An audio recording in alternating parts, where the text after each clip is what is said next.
Hi. మనిషికి ఒకటి గుర్తుపెట్టుకుంది ఏంటంటే, డబ్బులు ఇవాళ ఉంటాయి, రేపు పోతాయి. డబ్బు శాశ్వతం కాదు, మనిషి శాశ్వతం.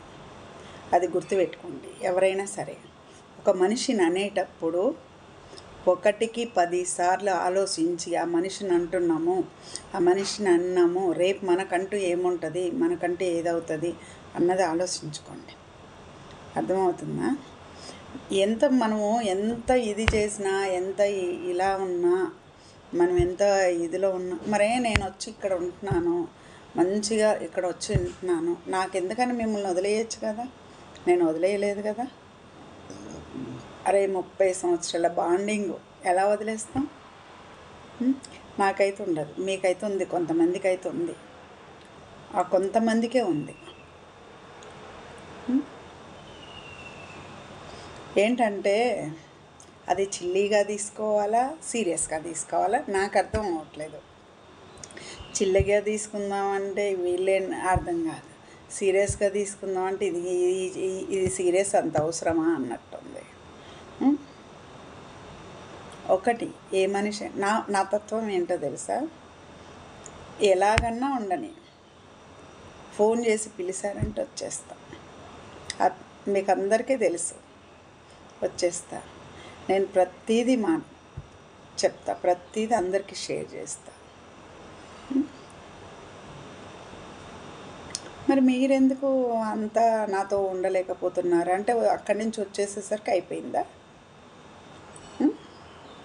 అది కరెక్ట్ కాదు కదా.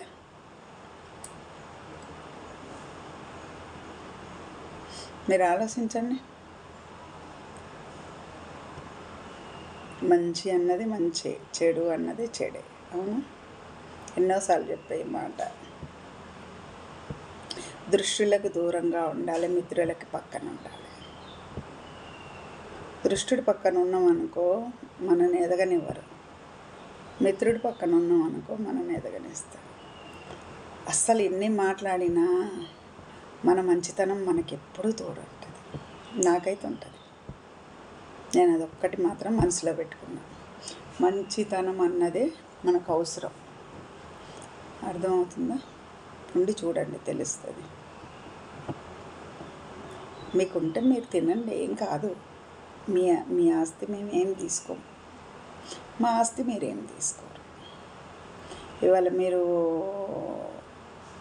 ఇదిగా ఉండొచ్చు, రేపు మేము ఉండొచ్చు.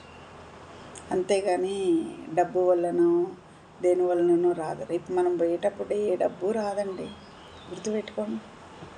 ప్రేమ ఒక్కటి వస్తుంది, ప్రేమ ఒక్కటే వస్తుంది.